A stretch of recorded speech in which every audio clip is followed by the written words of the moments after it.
For some of us to wake up, we need a wake-up call. The latest research in epigenetics says that it's the environment that signals the gene. Genes are like Christmas tree lights. They're turning on and off all the time. Genes make proteins, and proteins are responsible for the structure and function of your body. The expression of proteins is the expression of life. But if you're interpreting your environment the same way every single day, you're thinking the same thoughts, demonstrating the same behaviors, living by the same emotions, you keep the same genes on and the other genes off. Throw in the hormones of stress, which really downregulates genes to create disease. Then the question is, if the environment signals the gene and the end product of an experience in your environment is called an emotion, if you live by the same emotions every single day, your body's believing it's in the same past environmental experience over and over again, and now you're headed for a genetic destiny. So then, can you signal the gene ahead of the environment? And the answer is absolutely yes.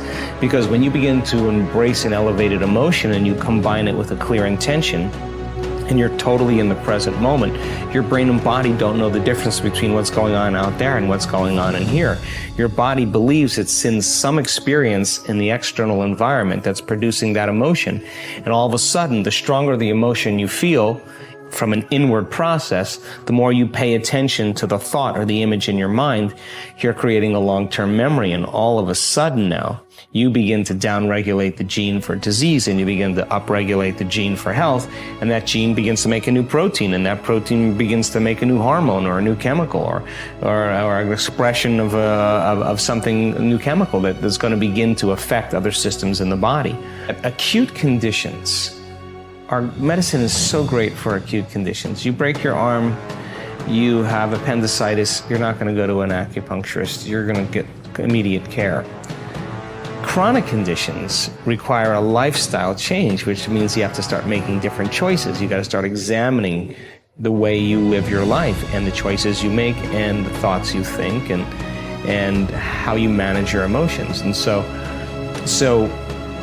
the beauty behind all of this is that just like an infection spreads amongst the community and creates disease, once people start breaking through and they wrap their mind around this, health and wellness can be as infectious as disease, and we're seeing it happen. And placebos, just so you know, range from working anywhere from 10% to 100%. Imagine that.